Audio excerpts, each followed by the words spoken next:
예, 시작하겠습니다. 안녕하십니까? 네, 형법의 장지혁입니다. 자, 오늘은 이제 통합 파이널 개강 날입니다. 올해 합격을 하실 수 있도록 기본적으로 이렇게 준비를 하면서 첫 시간이니까 제가 앞으로 이제 이번 요 타임을 어떻게 이끌어 나갈지에 대해서 간략하게 설명을 드리도록 하겠습니다. 매주 토요일 날 요 3시부터 7시까지 요거 기본적인 시간대로 하고요. 그리고 수강 대상은 일단 강의를 한 2번에서 3번 정도 들었거나 아니면은 기본서를 혼자 2번에서 3번 정도 이제 좀 꼼꼼히 읽어본 수험생을 기본적으로 대상으로 합니다. 근데 이 얘기를 하니까 표정이 좀 안 좋아지는 분들이 몇 분 계세요. 미국인도 그렇고. 그래서 제가 여러분들 상황을 알기 때문에 여기 앉아 계신 분들, 그래서 이제 수업 단계별로 제가 이런 식으로 할 거예요. 첫 번째로는 이제 기본 다지기, 그리고 두 번째로는 이제 고득점, 이거 요렇게 크게 나눈다면은 요 기본 다지기 단계에서 기초적인 내용을 다른 강의보다는 조금 더 많이 설명을 드릴 거예요. 왜냐하면은 이게 지금 그 심화랑 기출 문제랑 그 다음에 동형 모의고사랑 파이널을 합쳐놓은 강의가 취지이기 때문에 그런 취지를 살려가지고 이 기본 다지기 때는 조금 기초적인 내용이나 배경 내용 관련 판례들 좀 더 많이 설명을 드리면서 이해 위주로 하고, 그리고 이 고득점 노리는 이 단계에서는 이제 좀 안다는 전제하에 조금 더 어렵고 그런 걸 이제 빨리빨리 가보도록 하겠습니다. 자, 우선 요 크게 둘로 나눈다면 첫 번째 기본 다지기에서는 요게 이제 필수 지문 600제 요걸 할 겁니다. 요게 뭐냐면 여러분 시험 공부할 때 기출 문제가 진짜 중요한 거 아시죠? 결국은 기출 문제가 다예요, 공부할 때. 근데 문제는 기출 문제가 졸라 많아. 그래서 이 수많은 기출 문제를 어떻게 빨리 내 머릿속에 집어넣는가, 이게 지금 문제인 거예요. 근데 이제 저는 그냥 뭐 딴 수업은 뭐 기출 문제 그냥 뭐 경찰 시험에서 나온 거 죄다 풀고 뭐 다른 시험에서 나온 거 죄다 풀고 하는데, 기출 문제를 그냥 드립다 많이 푸는 게 시간이 많을 때는 나름 가치가 있을 수 있어요. 근데 지금같이 이렇게 급하거나 시험 임박해서는 그냥 일반 시중에 나와 있는 기출 문제 푸는 게 좋지 않을 때도 있어요. 왜냐하면 여러분 지금 경찰 붙으려고 오셨잖아요. 그런데 형법 시험은 경찰뿐만이 아니라 뭐 법원이나 검찰이나 다른 공무원이나 그런 데서도 나오는데, 뭐 특히 법원이나 검찰, 특히 법원 같은 경우에는 경찰 시험이랑 출제 경향이 달라요. 법원이 신경 쓰는 거는 재판이고, 경찰이 신경 쓰는 거는 요쪽 이제 범죄가 되냐 마냐 이제 이런 거잖아요. 그렇기 때문에 뭐 예를 들어서 저쪽 뭐 형벌론 뒤에 선고유예, 집행유예, 누범 이런 거 여러분 다 뭐 물어보면 되게 자신 없잖아요. 근데 그런 게 법원 검찰 쪽에서 많이 나와요. 근데 경찰 시험에서는 그렇게 많이 나오지도 않고, 나온다고 해서 깊게 물어보지도 않거든요. 그런데 일부 좀 양심 없는 선생님들은 기출 문제집 그냥 뚱뚱하게 만들어서 이게 제가 생각하기엔 생각 없이 만들어서 팔아먹은 것 같다라는 생각을 좀 해요, 저는. 이제 그래서 여러분 시험에 필요한 문제를 제가 엄선을 해가지고 요 600 문제를 골랐습니다. 그런데 요거는 기본적으로 형법이 시험 과목으로 들어있는 그런 이제 국가 시험에서 많게는 10번 이상, 적어도 5번, 6번 이상 출제된 지문들만 여기다 다 모아놨어요. 그러니까 많이 출제된 지문 중에서도 여러분 시험에 필요한 걸로 600개를 엄선해서 해놨습니다. 그러니까 요거는 완벽히 이해해야 돼요. 요 베이스, 요 지문들은 그대로 나오든 꽈서 나오든 2번 꽈서 나오든 완전히 맞출 수 있도록 확실하게 준비를 하셔야 됩니다. 그래서 제가 요걸 설명드릴 때는 배경 내용이나 그런 거를 다시 한번 이제 이해 위주로 해서 설명을 드릴 거예요. 자, 그래서 이제 우리가 요거를 하면서 기초를 잡습니다. 요거만 완벽하게 해놔도 한 60점까지는 확실히 나올 수 있습니다. 60점, 좀 재수 좋으면 70점 정도까지. 그리고 나서 이제 고득점을 하려면 첫 번째로 고난도 지문, 제가 요거를 한 300개 남짓도 정리를 했어요. 요 경찰 시험에서도 계속 어려운 게 나오는 추세예요. 5년 전, 4년 전 요 정도만 해도 되게 쉬운 문제들이 많이 나왔어요. 그 전엔 또 어려운 게 좀 많이 나왔지만 이제 다시 이제 쉬운 게 나오다가 요즘 다시 어려운 지문이 나오는 추세고, 그 어려운 지문을 맞추냐 못 맞추냐에 따라서 이제 80점, 90점, 100점 여기가 갈리는 겁니다. 그래서 제가 고난도 지문을 시험 쭉 소팅을 해가지고 거기서 제일 여러분께 필요하고 중요한 것들을 정리해 놨으니까 여기서 고난도 지문을 또 한번 볼 거예요. 그런 다음에 두 번째로 이 고득점을 하기 위해서 필요한 게 또 이제 조문 문제입니다. 법조문 문제 물어보는 거. 이거 미수처벌 규정 있냐? 이거 예비음모 처벌하냐? 선동선전 처벌하냐?라는 거. 이제 그 되게 부담스럽잖아요. 그런데 문제에서 항상 나와요. 한 문제는 항상 나옵니다. 그렇기 때문에 그리고 문제통으로 나올 수도 있고 여기저기 지문으로 들어갈 수도 있어요. 그러니까 이게 조문 문제가 재수 없으면 한 15점 정도 좌우할 수도 있는 겁니다. 그래서 요거를 제가 또 별도로 정리해 드릴 거예요. 역대 한 10년에서 15년 정도 기출 문제를 쭉 제가 조회를 해가지고 조문을 알아야 풀 수 있는 기출 문제들을 싹 정리를 했어요. 그래가지고 그거를 이제 조문하고 함께 설명을 드리면서 이제 문제를 풀어보고, 그리고 또 외울 게 있으면은 또 뭐 해야 돼요? 외울 거 있으면 두 문자 또 해야죠. 두 문자 하고 노래 부르고 막 해가지고 이제 그래서 이제 암기해가지고 요거 확실히 맞출 수 있도록 제가 정리를 해드릴 텐데, 그런데 이 조문 문제를 제가 요번 이제 수업 때 원래 집어 넣었는데 저기 데스크에서 그 시험 직전 해가에 날을 하나 잡아가지고 특강을 한번 하자고 이렇게 하더라고요. 그래서 요거를 제가 특강으로 뺐습니다. 그러니까 제가 또 왜 그렇게 빼게 했냐면은, 여러분 우리가 지금 수업을 7회 하는데 요거 특강 한번 해서 이제 8번 하면은 좀 더 여기를 좀 내실 있게 요것도 좀 자세하게 이제 알려드릴 수 있을 것 같아서 차라리 잘 됐다라고 해서 이걸 특강으로 뺐습니다. 그러니까 특강날 꼭 오셔야 돼요. 근데 언제냐? 아마 일요일이 될 가능성이 높습니다. 죄송해요. 그건 제가 어떻게 할 수가 없어요. 저도 토요일에 집에 가고 싶은데. 그러니까 일요일에 요거 이제 아마 12월이 될 거고 그때 공지를 해드릴 테니까 꼭 참석하세요. 제가 안 오면 제가 떨어지라고 제가 부적을 만들어가지고. 농담입니다. 다 붙으셔야죠. 어쨌든 좋은 문제 그렇게 하고요. 그 다음에 또 고득점을 위해서 필요한 게 이제 최신 판례입니다. 최신 판례라고 하면은 이제 올해 2018년에 나왔던 그 대법원에서 나왔던 판례들. 근데 올해 것만 하면 안 돼요. 올해 것만. 이 최신 판례 경향을 보면은 최근 3개년이 중요해요. 3개년.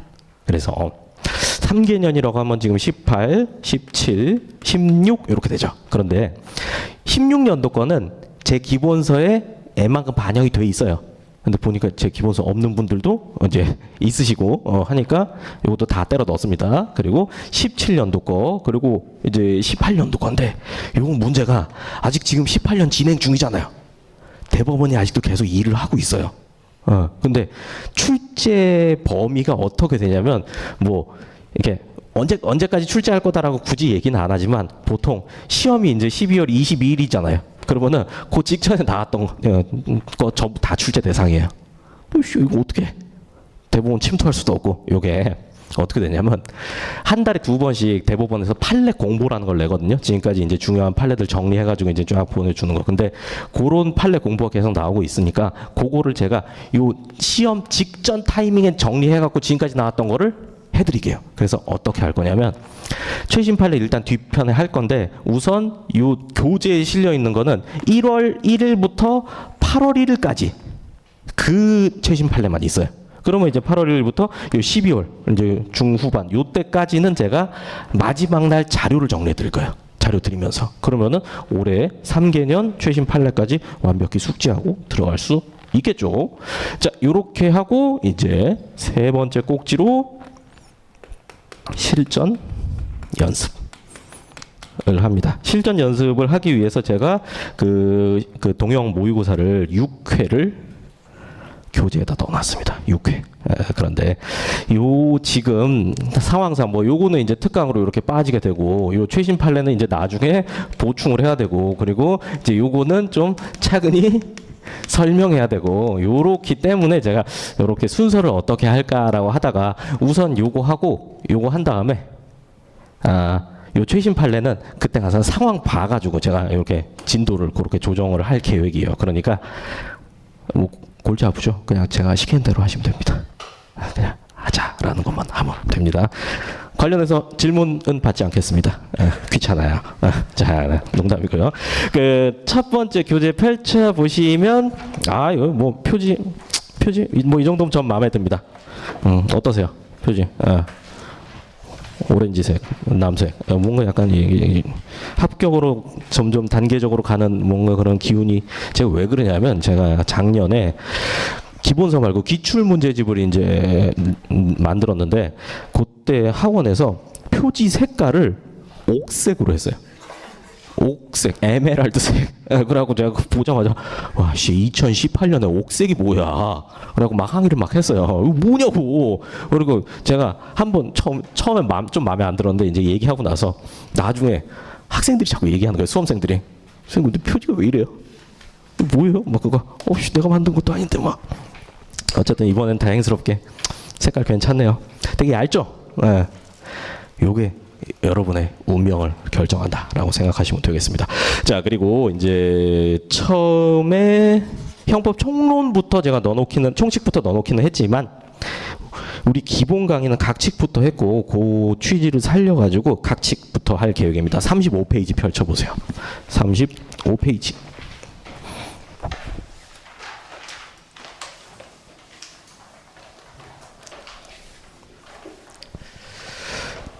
자, 제가 밑에다가 OX랑 해설까지 제가 요 교재 만든다고 새로 다 달았습니다. 새로 다 이제 뭔가 설명하는 문체로 이렇게 달았습니다. 여러분 다른 교재 보시면은 이제 이렇게 판례 실어놨잖아요. 해설에다가 판례. 근데 그 판례 막 이만큼 실어놓고 그것도 언제 봐?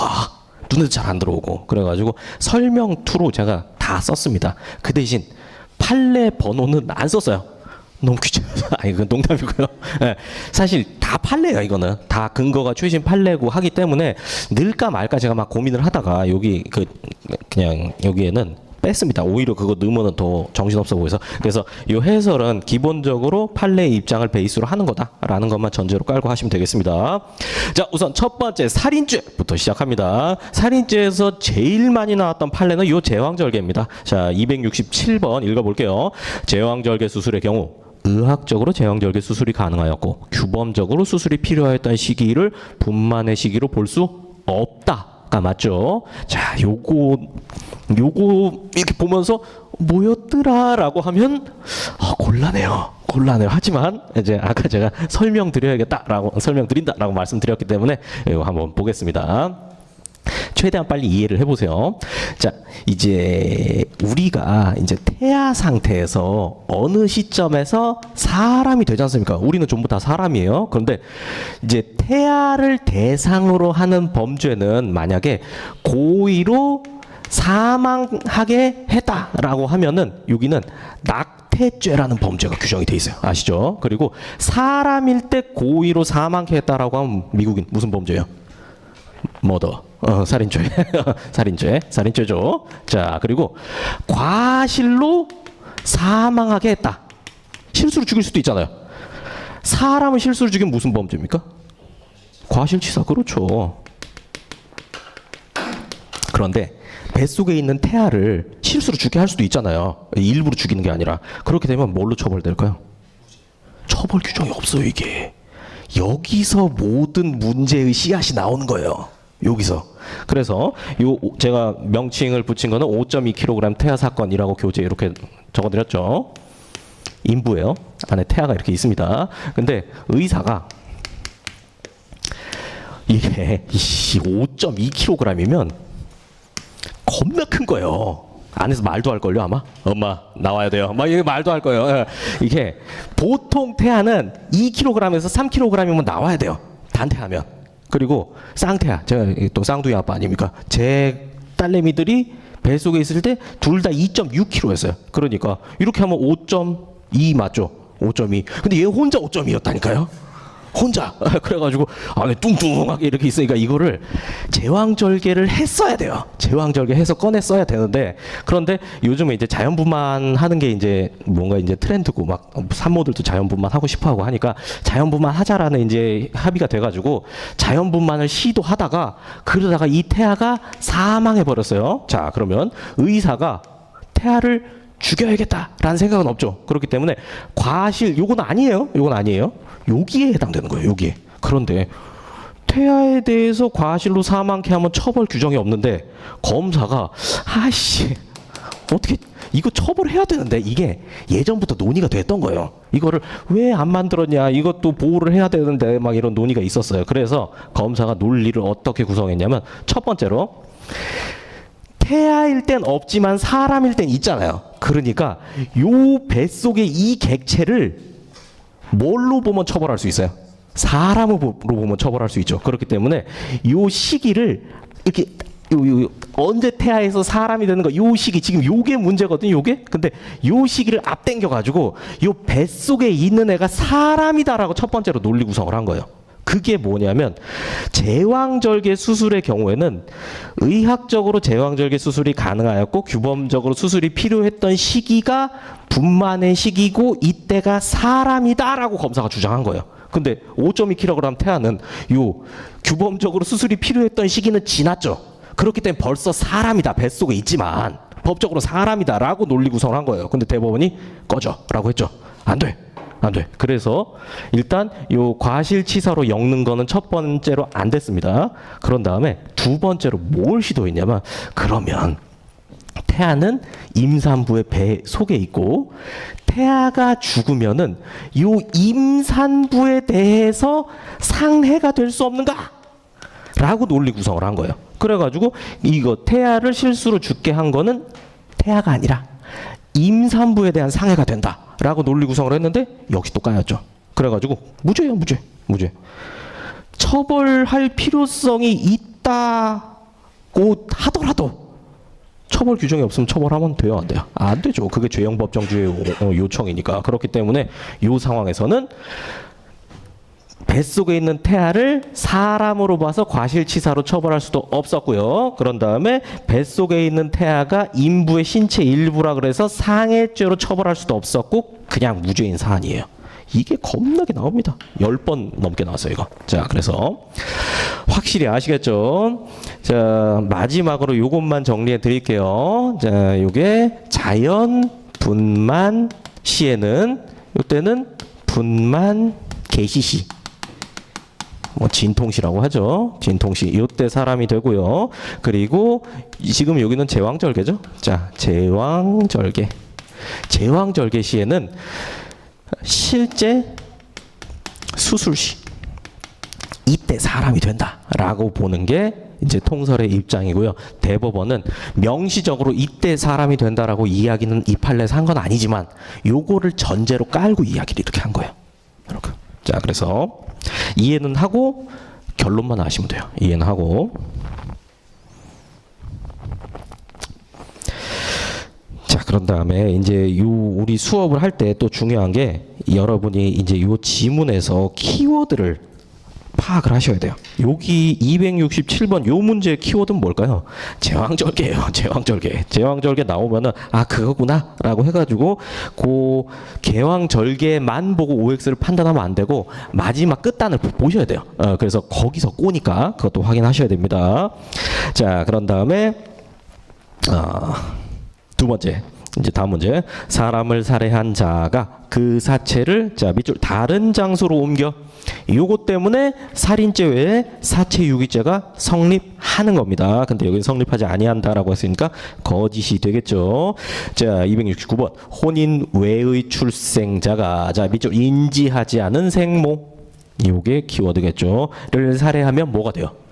존속살인죄가 되죠. 보통살인죄가 아니라. 자, 요것도 이제 배경 간단히 설명드릴 테니까 확실히 정리하고 넘어가세요. 자, 보시면은 혼중자 그리고 혼외자 이렇게 나눌 수 있습니다. 혼중자는 뭐냐면은 법률 혼인 중에 출생한 자를 말하고 혼외자는 그 외에 출생한 자를 말하겠죠. 자, 그러면은 이제 혼중자도 생부, 생모가 있겠죠. 그리고 혼외자도 생부와 생모 둘 다 있어야겠죠. 자, 이때 혼인 중의 자식은 생부와도 법률상의 친자 관계가 성립하고요. 생모와도 성립합니다. 성립해요. 그리고 혼외자를 가보면은 생부와는 성립하지 않고 생모와는 성립합니다. 이게 실제로는 어떻게 되냐면은 실제 사례에서는 부부가 혼인 신고를 했을 거 아닙니까? 했어요. 그런 다음에 애가 태어나면 그러면은 이제 저 병원에서 그걸 떼줘요. 저도 해봤어요. 병원에서 이제 이런 거 떼줘요. 출생 뭐 이런 증명서 의사가 떼줘요. 그러면은 쭈레쭈레 들고 가고 이제 구청 가고 띡 던지면은 구청에서 이제 출생 신고를 해줍니다. 출생 신고를 받아줘요. 출생신고. 그러면은 요 출생신고로 인해서 저랑도 친자관계가 애기 엄마와도 친자관계가 이렇게 뿅뿅 성립하는 거예요. 그리고 그런데 이제 혼외자 같은 경우 혼외자 이제 출생신고 하러 왔어요. 그런데 이제 뭐 보면은 구청에서 알잖아요. 엄마랑 아빠랑 법률상 혼인을 했는가 안 했는가. 법률상 혼인을 안 했으면은 엄마만 출생신고할 수 있어요. 엄마만. 그래서 엄마가 출생신고를 하면은 엄마와는 법률상 친자관계가 성립합니다. 그런데 요 아빠는 그럼 어떻게 하냐면은 별도로 인지신고하면 법률상의 친자관계가 성립해요. 인지신고.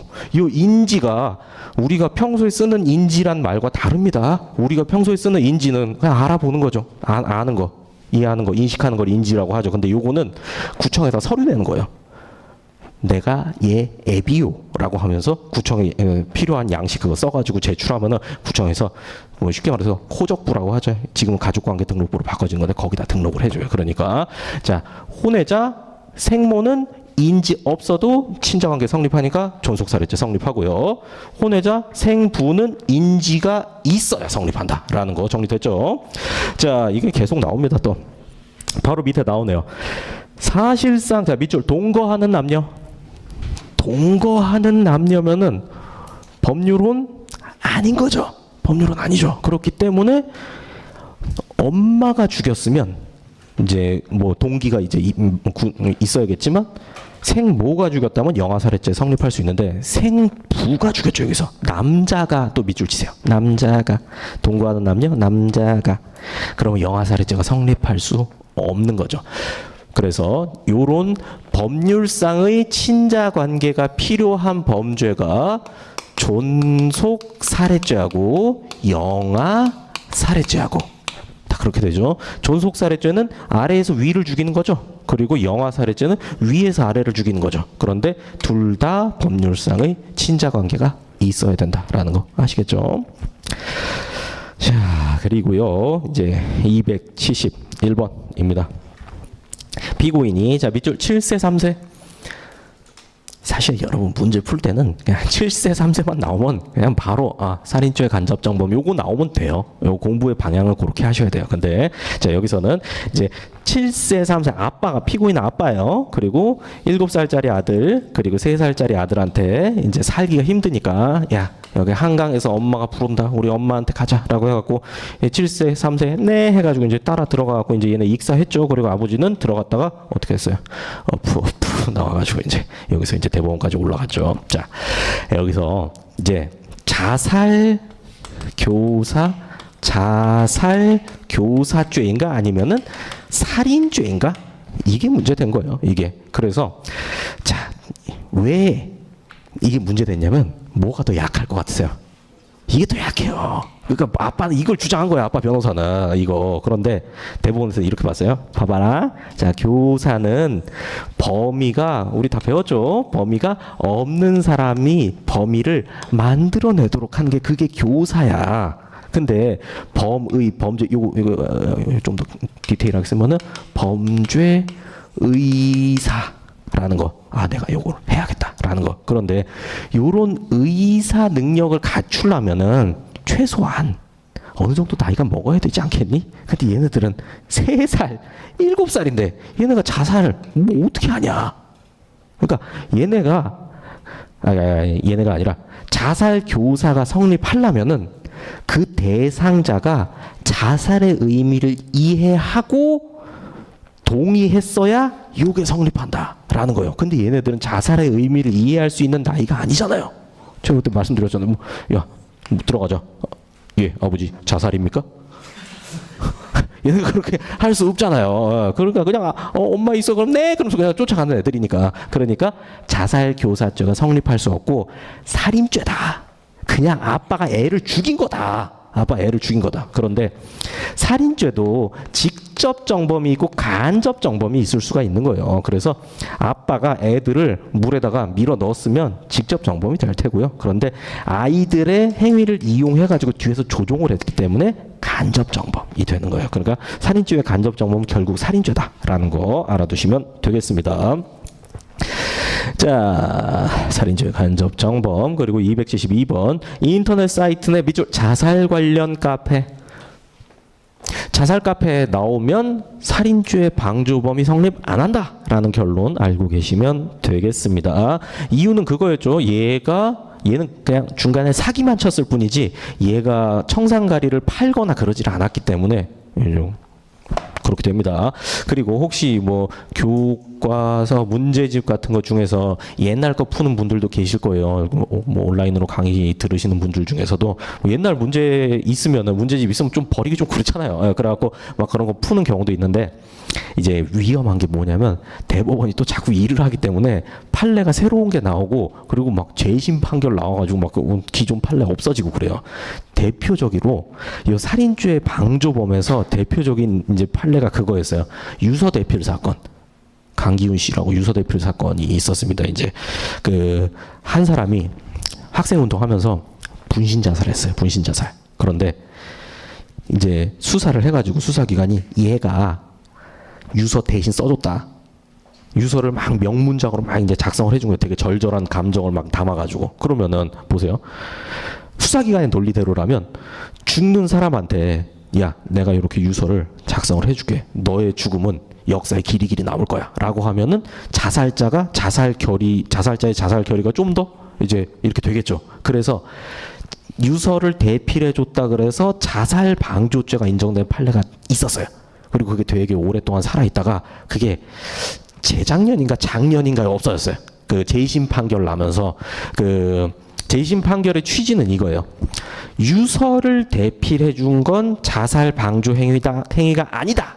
이게 아니라 얘가 유서를 작성해 줬는지 증거가 없다. 이걸로 그 판결이 판결이 재심 결정이 나고 대상자 행위자한테는 무죄가 나왔습니다.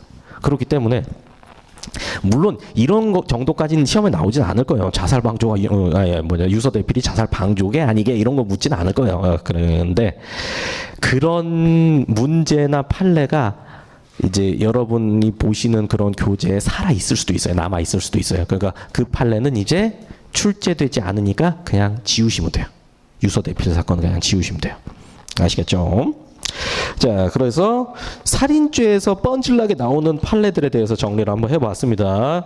여러분이 듣다가 이거 도저히 무슨 소리를 하는지 모르겠다. 물론 그런 분은 안 계시겠지만 이제 잘 모르겠다라고 하면 빨리 가가지고 집에 가셔가지고 복습할 때 기본서 빨리 한번 읽어보세요. 그러면 기본서 교재 안에 있다?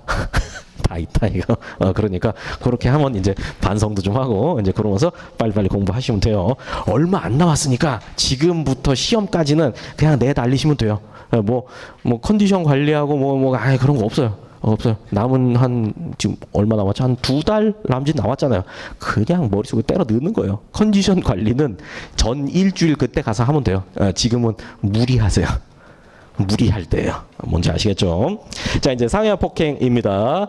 273번. 오랜 시간 동안의 협박과 폭행을 이기지 못하고 실신 밑줄 치시고요. 범인들이 불러온 구급차 안에서 정신을 차리게 된 경우 외부적으로 어떤 상처가 발생하지 않았더라도 상해에 해당합니다. 자, 상해다라고 하면은 두 가지 생각하시면 됩니다. 우선 상해는 첫 번째로 생각하실 게 신체의 완전성을 침해하거나 오와 생리적 기능을 훼손하는 거. 학설은 상해의 의미가 이거다, 상해의 의미가 이거다, 이 새끼들아 하고 있는데 판례는 둘 다 이렇게 합니다. 그렇기 때문에 둘 다예요. 기절은 어디에 해당될까요? 두 번째죠. 그렇죠. 그리고 자, 그런 다음에 이제 두 번째로는 이제 요걸 아셔야 됩니다. 여기서 형법으로 처벌할 만한 정도여야 형법의 보충성 우리 배웠죠. 다 알고 계시죠. 형법은 최후 수단, 형벌을 수단으로 하는 이제 규율이기 때문에 최후의 적용을 해야 된다라는 거예요. 그래서 이 상처가 발생했을 때도 정말 사소한 것까지 다 이제 형법을 적용하면 안 된다라는 대법원의 생각 때문에 형법으로 처벌할 만한 상해 어느 정도는 좀 세야 된다라는 거예요. 그래서 그런 기준으로 해가지고 판례를 정리해 보면은 판례가 명시적으로 이렇게 이야기한 건 아니지만 꼼수로 정리를 해보면은 7일 전치 1주 요걸 기준으로 하고 전치 1주 이상일 때만 인정합니다. 치료해서 뭐 일주일 내에 그냥 낫는 치료해서 낫는 상처다라고 하면은 형법상의 상해를 잘 인정을 안 해요. 그러니까 치료해서 3일 만에 치료된 경우 이때 형법상 상해 인정 안 했습니다. 그리고 두 번째로 키워드가 자연치유 요거예요. 자연치유가 불가능한 정도여야 된다. 가만 놔둬도 낫는 정도는 형법상의 상해로 안 봐요. 형법상의 상해. 근데 예외가 하나 있죠. 예외는 코피, 콧등 코피. 콧등이 붓고 코피가 이불에 잔뜩 묻은 사안에서 자연 치유가 가능하더라도 형법상의 상해가 아니라고 할 수 없다라고 말한 판례가 있습니다. 그리고 세 번째로 요 성범죄, 특히 미성년자에 대한 성범죄에 대해서는 좀 더 넓게 인정해요. 넓게. 그래서 이제 그런 판례가 있었죠. 7살짜리 여자 어린 아이한테 추행을 해가지고 외음부 부위에 염증이 생겼는데 사실 그런 염증 같은 거는 여기 해당돼요. 7일 안에 해결이 되고 자연치유가 가능한 정도여도 강제추행 치상죄를 인정해버렸습니다. 여기서는 조금 더 넓게 인정한다라는 거. 요 세 가지의 감만 갖고 계시면 판례 대부분 정리 가능합니다. 됐죠? 자, 그 다음에 이제 다음 문제입니다. 태아를 사망에 이르게 하는 행위. 여기 나왔죠. 5.2kg 태아 사건. 임산부에 대한 상해가 아니죠. 그렇습니다. 자, 그리고 1, 2개월간 입원할 정도로 다리가 부러진 상해, 3주간의 치료를 위한 우측 흉부 자상. 중상해가 아닙니다. 중상해에 해당되는 거 두 개 있거든요. 기억나세요? 중상해에 해당되는 거. 코절단. 그 다음에 이거 실명. 코절단하고 실명. 요거 두 개는 중상해가 인정된 판례입니다. 그리고 뭐 다리 부러졌거나 3주간의 치료를 요하는 우측 흉부 자상. 자상이 칼로 그은 거 말하거든요. 3주간 정도 치료 요한다. 오른쪽에 이제 칼로 뭐 이렇게 찔리거나 이제 그런 것도 괜찮고요. 그 다음에 또 맞다. 또 그거 있었죠. 하구치. 옥수수. 우두두두. 이것도 중상해 아니다라고 봤습니다. 이빨 빠진 거는 중상해 아니다. 근데 눈알 빠진 거는 중상해다. 자, 다음 장 보세요. 이제 276번은 폭행죄입니다. 피해자에게 밑줄 근접하여 욕설을 하면서 때를 듯이 손발이나 물건을 휘두르거나 던지는 행위를 한 경우에 직접 피해자의 신체에 밑줄 접촉하지 않았다 하여도 피해자에 대한 유형력의 행사로서 폭행에 해당한다입니다. 요게 이제 개념을 잘 잡아주시는 게 필요합니다. 다시 한번 정리를 해드릴게요. 폭행이다. 형법상 폭행을 구성요건으로 하는 범죄에서는 이렇게 나눠져요. 자, 사람이나 혹은 물건에 대해 폭행을 하는 경우에 다 범죄가 성립하는 경우, 그런 범죄도 있고요. 그 다음에 사람에 대해 폭행할 때만 성립하는 범죄가 있고, 사람의 신체에 대해 폭행할 때만 성립하는 범죄가 있습니다. 그래서 이거를 개념적으로 이제 이 명칭을 이렇게 불러요. 최광의의 폭행, 광의의 폭행, 협의의 폭행, 이렇게 이름을 붙입니다. 그리고 요것과 관련된 범죄는 내란죄나 소요죄 같은 거, 요것과 요렇게 규정된 범죄는 공지방이나 공갈 같은 거, 그 다음에 요렇게 규정된 범죄는 폭행죄, 폭행, 요렇게 됩니다. 물론 이제 최협의의 폭행도 있고, 요거는 조금 이따가 설명을 드릴게요. 자, 어떤 거냐면 이제 요 내란죄나 소요죄 같은 범죄는 구성 요건이 폭행인데, 그 폭행은 사람을 때려도 되고 자동차를 때려 부숴도 되고 건물을 때려 부숴도 돼요. 이게 우선 이거부터 해야겠구나. 폭행은 불법적인 유형력 행사. 유형력은 물리력이라고 할 수 있죠. 그러니까 사람을 때려도 내란죄의 폭행이 되고 자동차를 때려 부숴도 내란죄의 폭행으로는 인정이 돼요. 그런데 요 공지방에서는 사람에 대한 폭행만 가능하단 말이에요. 그러니까 경찰차를 때려 부수면 아니지. 뭐 그래, 경찰차를 때려 부순다. 그냥 주차장에 세워 있는 경찰차다라고 하면은 그거는 공무집행 방해죄의 폭행은 될 수 없다는 거예요. 물론 경찰관이 타고 직무집행하고 있는데 자동차를 때려 부수면은 그거는 그 안에 있는 경찰관에 대한 폭행이 되기 때문에 여기에 해당되겠지만, 뭔 소린지 아시겠죠? 그래서 요 광의의 폭행, 사람에 대해는 좀 더 디테일하게 나눠보면은 사람에 대해서 직접 하는 경우도 사람에 대해서 간접적으로 유형력을 행사하는 경우도 여기에 다 해당이 됩니다. 그래서 경찰관을 직접 밀쳐도 공지방이 됩니다. 그리고 경찰관이 파출소에서 일하고 있는데 파출소 마당에 뭐 던져요?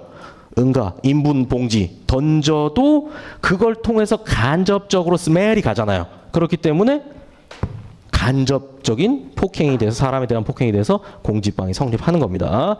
자, 그런데 폭행죄는 아예 법에 사람의 신체에 대해라고 규정이 돼 있어요. 요 사람의 신체에 대해는 요 둘 중에 직접만 해당돼요.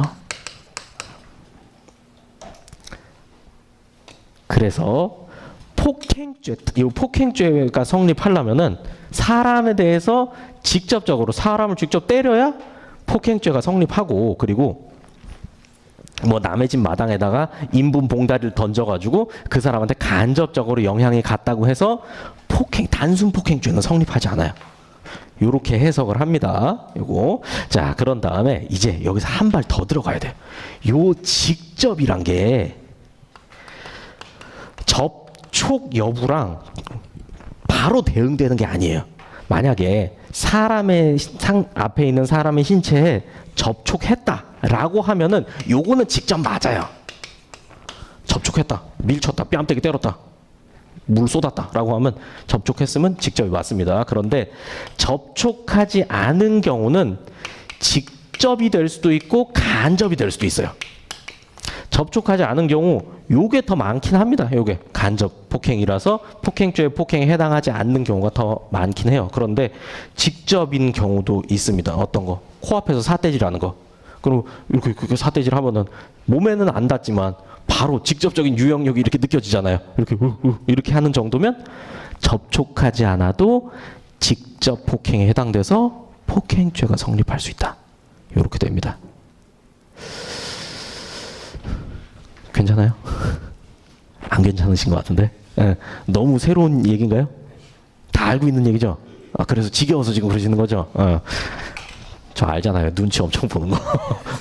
계속 봐요, 여러분들. 계속 보면서 아, 이게 괜찮으신가? 제가 그리고 또 이제 기본 강의랑 조금 다른 측면에서 이렇게 설명을 드리고 있으니까 기본 강의 들으신 분들은 뭐 요렇게 듣고 이제 하면서 좀 이해를 깊게 하시고 제 기본 강의 안 들으신 분들도 뭐 이해할 수 있도록 그렇게 하고 쉬는 시간이나 끝나고 나서 끝나고는 조금 곤란하고 쉬는 시간에 저한테 질문하세요. 혹시나 이제 이게 잘 이해가 안 된다라고 하면 그럼 나온 김에 최협의의 폭행까지 말씀을 드릴게요.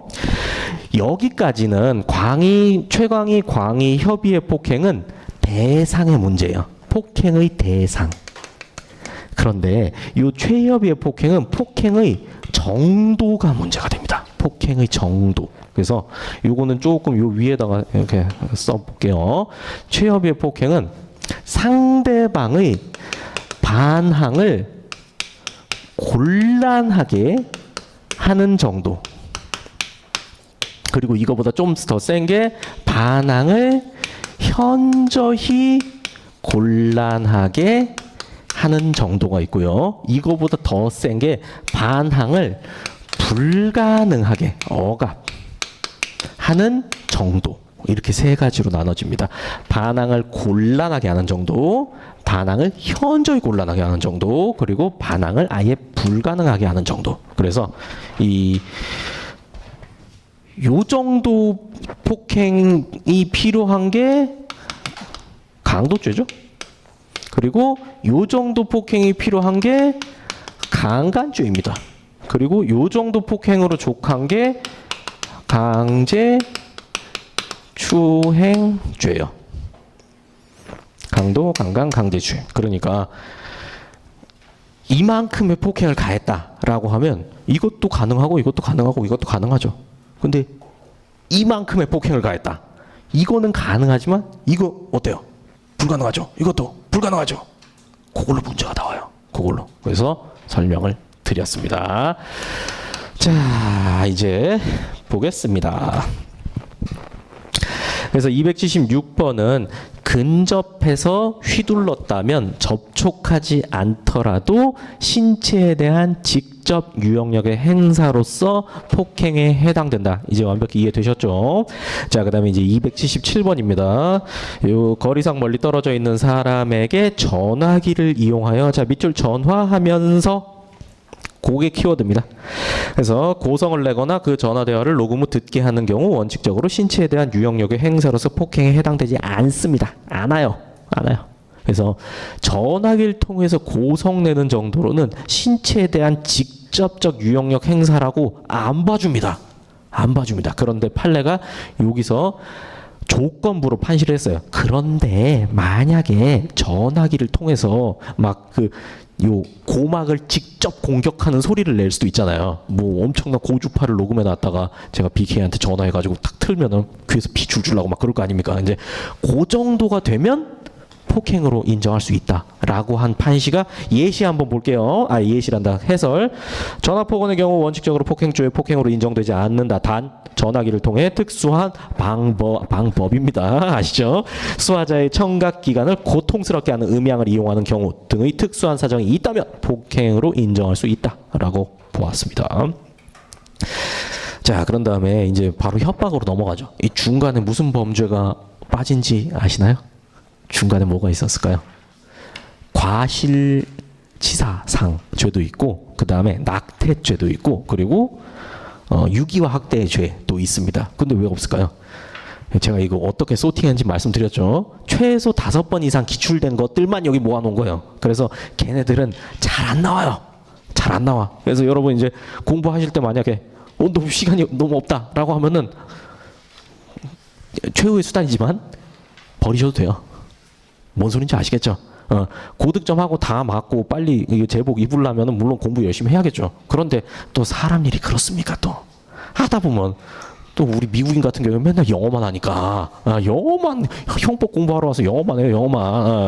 영어만 하면 그럼 형법 공부할 시간이 조금 부족할 수도 있잖아요. 그럴 때는 요 600제를 보면서 뭐랄까 이제 공부에 좀 이제 가중 감경을 이제 고려하셔도 이제 좋을 겁니다. 자, 그리고 이제 바로 협박죄로 넘어갑니다. 첫 시간은